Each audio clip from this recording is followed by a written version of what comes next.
لله رب العالمين والصلاة والسلام على أشرف الأنبياء والمرسلين سيد الأولين والآخرين وعلى آله وصحبه والتابعين وتابع التابعين إلى يوم الدين.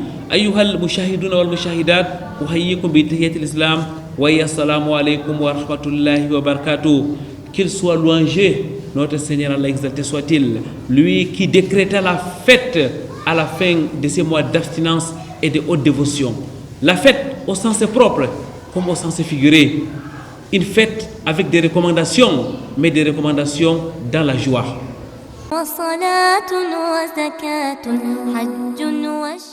Mesdames, mademoiselles, messieurs, une fois de plus, ahlan wa sahlan wa marhaban bikoum. Bienvenue sur ce plateau de Sur le chemin de Ramadan, où il sera question de la fête des fins de Ramadan. Mais pour commencer, on va d'abord écouter la parole d'Allah, exalté soit-il. Écoutons et méditons les versets du noble Coran.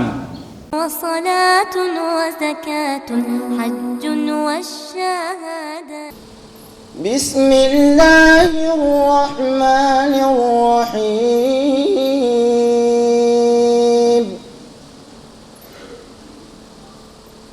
الذي خلقني فهو يهديني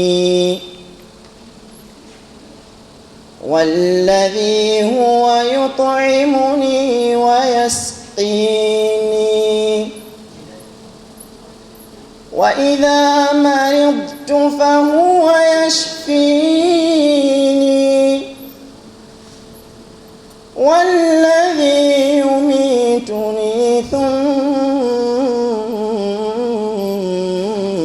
يحييني والذي أطمع أن يغفر لي خطيئتي يوم الدين رب هب لي حكما وألحقني بالصالحين واجعل لي لسان صدق في الآخرين واجعلني من ورثة جنة النعيم واغفر لأبي إنه كان من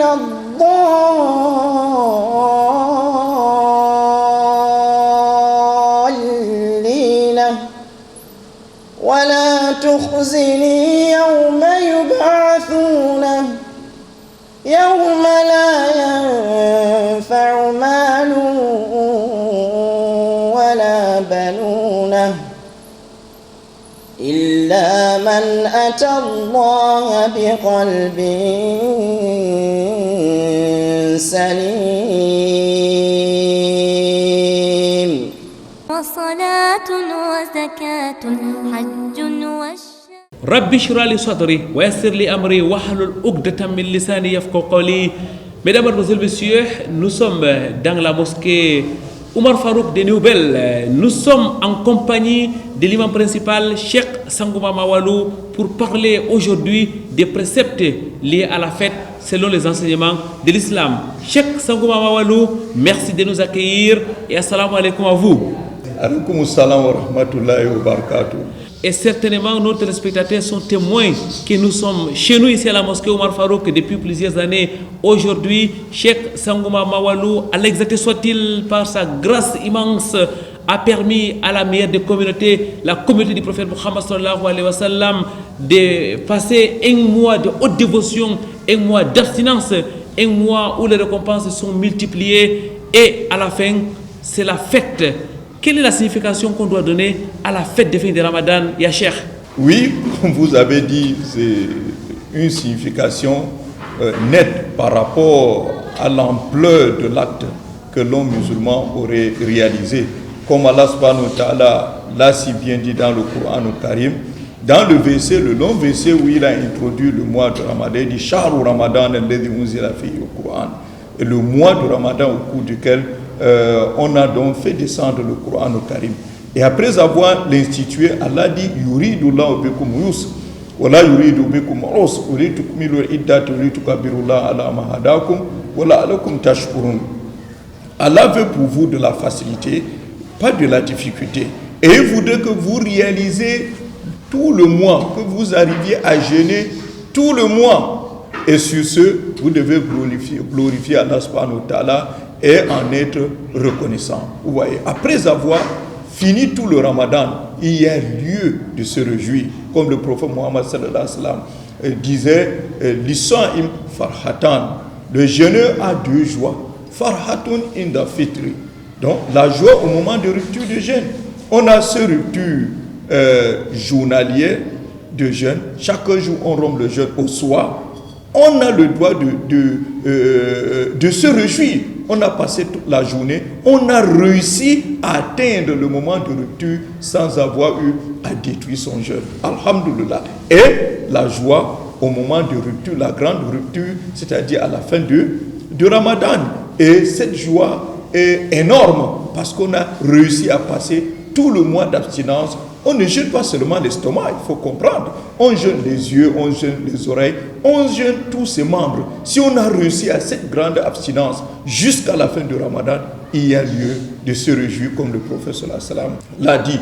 Et une autre joie, c'est le jour de rencontre avec le Seigneur Allah, le jour dernier du jugement. Où Allah subhanahu wa ta'ala va mettre une porte exclusive pour les jeûneurs pour leur accès au paradis.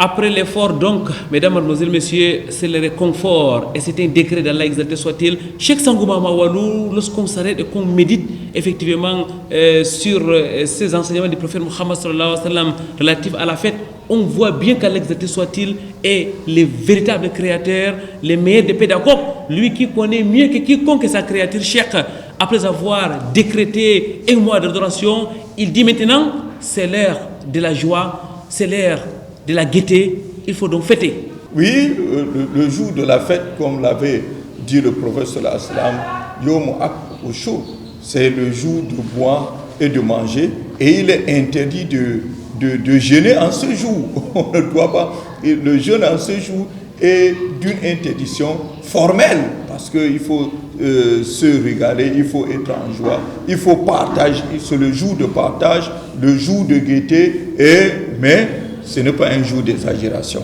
de peur de détruire son jeûne. Même pendant les jours de la fête, les musulmans restent et demeurent incroyants, celui-là qui a pour référence le Coran al-Karim et la sunna du prophète Muhammad sallallahu alayhi wa sallam. Cheikh Sangouma Mawalou, on va davantage décrypter la fête selon l'islam. La question que je voudrais vous poser, c'est quand est-ce qu'on doit exactement fêter? On fête suivant l'institution du prophète Muhammad sallallahu alayhi wa sallam. Soumu li ru'yati wafturu li ru'yatihi. Donc, jeûnez à l'aperçu du croissant et rompez aussi quand vous avez aperçu le croissant de Shawwal. Donc, on fête le premier Shawwal. Tant qu'on a vu le croissant de Shawwal, le lendemain, c'est la fête.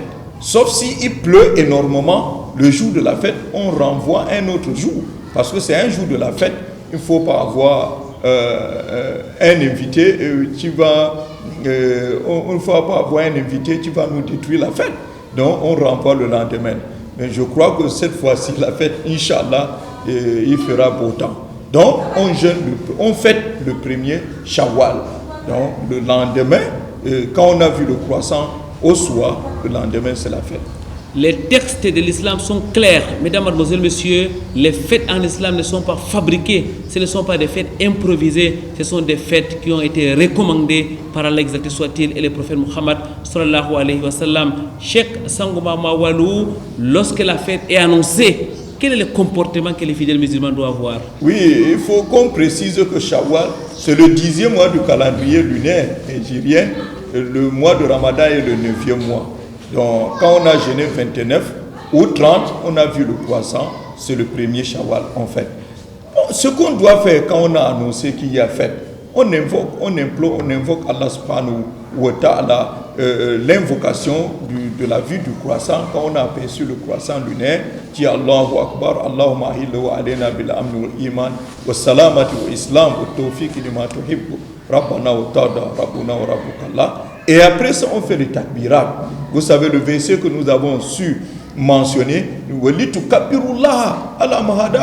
que vous glorifiez Allah sur ce dont il vous a guidé. Donc on fait le takbirat, Allahu Akbar, la ilaha illallah, Allahu Akbar, walillahi alhamd.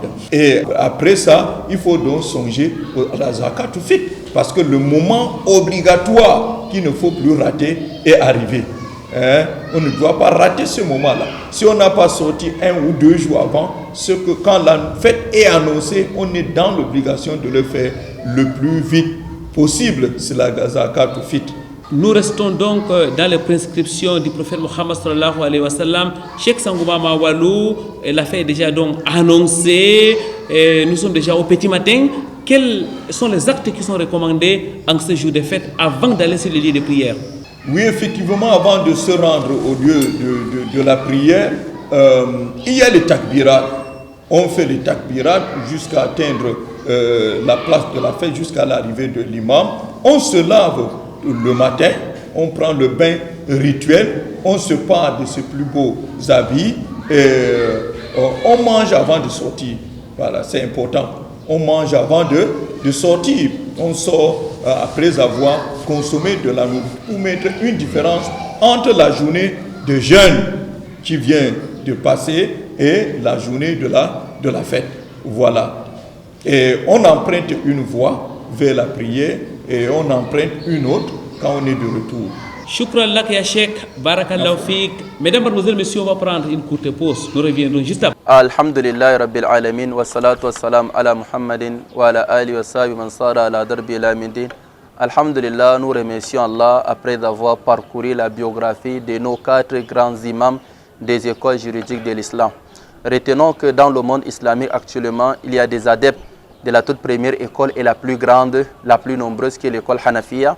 D'autres appartiennent à l'école Shafi'iyya, Malikiyya, d'autres Shafi'iyya, d'autres écoles Ahmad bin Hanbal. Mais retenons, mes frères, dans la foi, un principe. Retenons que tous ces 4 imams sont des musulmans. Et on dit Al-Muslim Akhul Muslim, ce sont des musulmans. Et retenons qu'ils ont un seul dogme. Ils n'ont jamais eu de divergence dans le principe de Tawhid, le Coran, la croyance à Allah, au dernier jour, au livre, au destin. Ils sont toujours unis dans ces principes. Et retenons que ces imams se sont toujours aimés.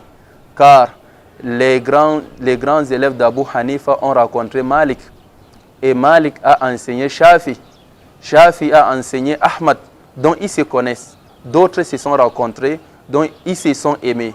Lorsque nous voyons les propos d'imam Abu Hanif, d'imam Shafi, ici ces poèmes, nous allons voir comment il fait des éloges à Abu Hanif en disant que c'est le maître de la jurisprudence. Lorsqu'il parle d'imam Ahmad, il dit le grand maître de Bagdad. Lorsque Ahmad parle, ils se sont aimés. Donc voilà pourquoi il n'y a pas de fanatisme en madhab. Il n'y a pas que mon école est meilleure que ton école. Tous sont des mêmes écoles. Tous sont unanimes sur le point du Coran, sur le point de la sunna authentique, sur le point du consensus, sur le point de l'analogie. Ils n'ont jamais eu de divergence. Le point de divergence entre eux, c'est le point de compréhension. Voilà pourquoi je recommande à mes frères qui sont des prédicateurs de réviser, de voir ce grand recueil d'Ibn Taymiyyah qui est Raf'ul Malam an A'immatil A'lam. Lorsqu'on parcourt ce livre, nous allons comprendre que ceux-ci retenons, ils n'ont pas le monopole des hadiths, ils n'ont pas le monopole du savoir, ils n'ont pas le monopole de la sagesse. Voilà pourquoi ils peuvent être de bons côtés, ils peuvent être de mauvais côtés. S'ils sont de bons côtés, on embrasse leurs opinions, on les fait le doua.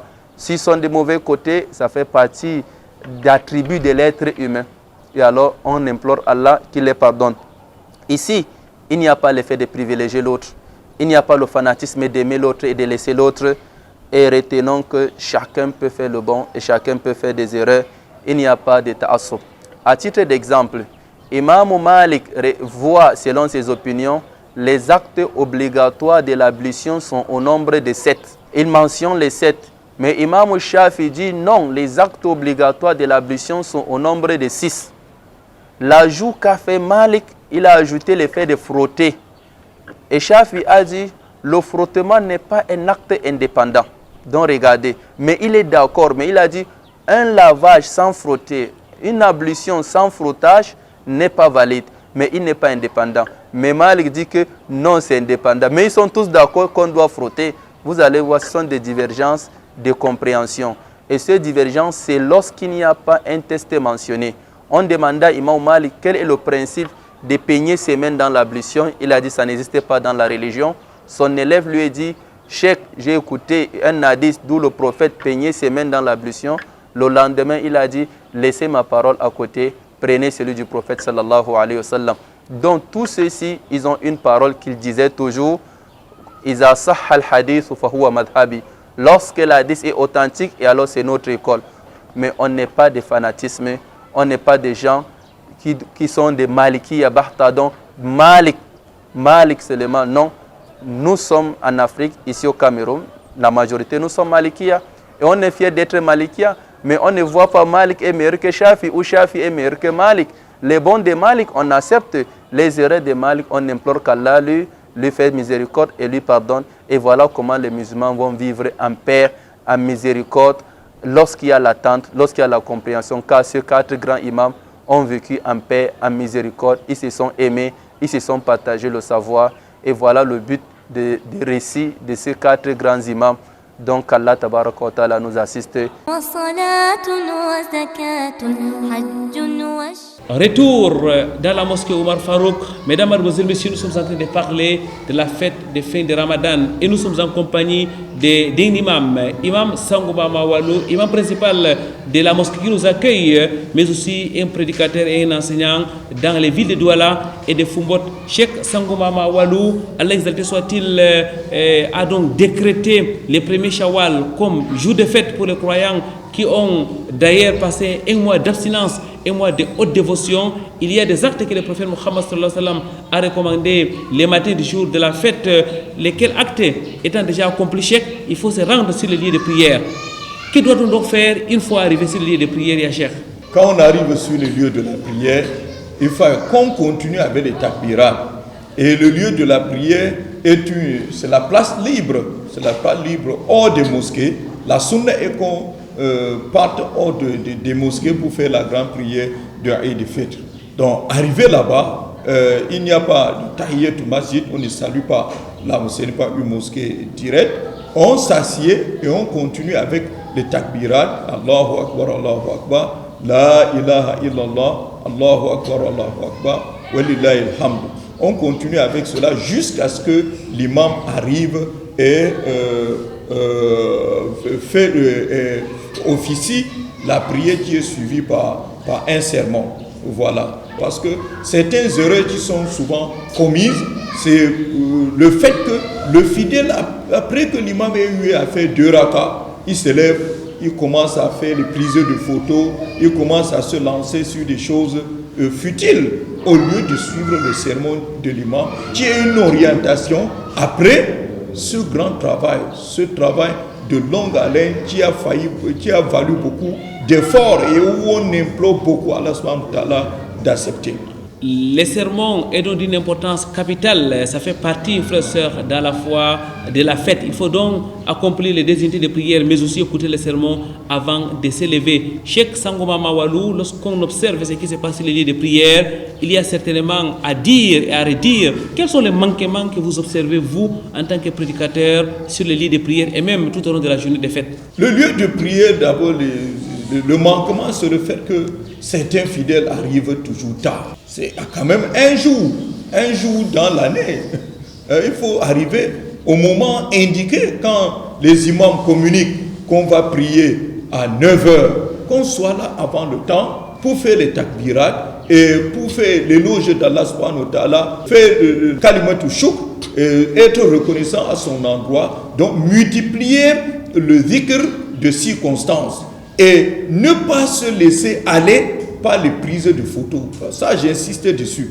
C'est ça qui bouleverse les gens. Les gens font des prises de photos, se laissent dans les bavardages, les causeries qui n'ont pas leur place en ce lieu-là. Il faut être concentré. On vient de sortir de jeûne. On l'a sanctionné avec la zakat tout de suite. Il faut être dans la concentration, implorant Allah subhanahu wa ta'ala l'acceptation de tout ce qu'on aurait fait. Et de suivre le sermon, ne pas se laisser faire, suivre le sermon. Et après cela, c'est la fête, c'est la joie. On se souhaite les bonnes fêtes. En quoi disant par exemple? Oui, taqabbalallahu minna wa minkum salih a'mal. Qu'Allah accepte de nous et de vous les bonnes œuvres. Ce sont ces cieux et ça indique beaucoup de choses. Ça régule le comportement. Quand tu implores Allah qu'il accepte de toi et de l'autre les bonnes œuvres, il y a lieu donc de les garder, de les préserver. Il ne faut donc pas gâter tout le mois de jeûne en une seule seconde en faisant une exagération qui annule ton travail. Parce que le travail fait est facilement fait. Mais le préserver, c'est ça le plus difficile. Qu'Allah exalté soit-il nous assiste.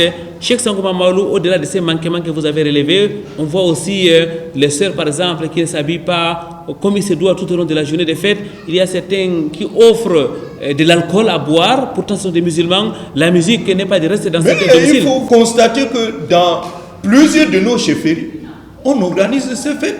Nos sœurs dansent devant tout le monde. Ça, c'est abominable. C'est abominable. Et ceux-mêmes qui organisent des balles avec la musique, c'est-à-dire une fête des musulmans, une fête qui sanctionne la piété, qui sanctionne la crainte d'Allah subhanahu wa ta'ala, où on se dit avoir été élevé d'un certain degré dans sa foi et sa piété. Directement, le même jour, on fait ce que l'islam a dû interdire, formellement interdit. C'est vraiment grave. C'est vraiment grave. Qu'Allah nous guide et nous aide et nous facilite. Qu'Allah exalté soit-il nous en préserve et qui nous accorde donc les récompenses du jeûne du mois de Ramadan. Frères, sœurs, dans la foi, nous arrivons pratiquement à la fin de cette émission. Cheikh Sangouma Maolou, qu'Allah vous récompense. Avant de partir, on va donc prendre votre dernier mot. Mon dernier mot, c'est ce hadith rapporté par Imam Bukhari Mu'allakan dans son Sahih. Le prophète sallallahu alayhi wa sallam dit La yakunanna fi ummati aqwamun yastahilluna hira wal harir wal ma'azif.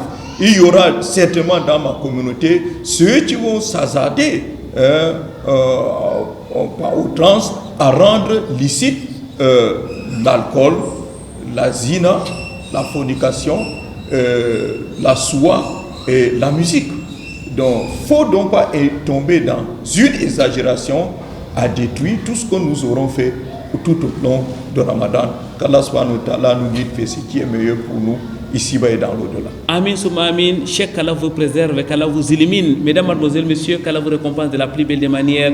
Et nous nous disons aussi merci à notre technicien Calvin Tekam qui était donc derrière la caméra. Merci au frère Ousmane. Jazakumullahu khairan, barakallahu fikum. Et le prophète Muhammad sallallahu alayhi wa sallam de dire embellissez vos fêtes avec le takbir. Allahu akbar, Allahu akbar, Allahu akbar.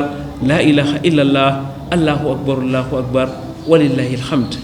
Wassalamu alaikum wa rahmatullahi wa barakatuh.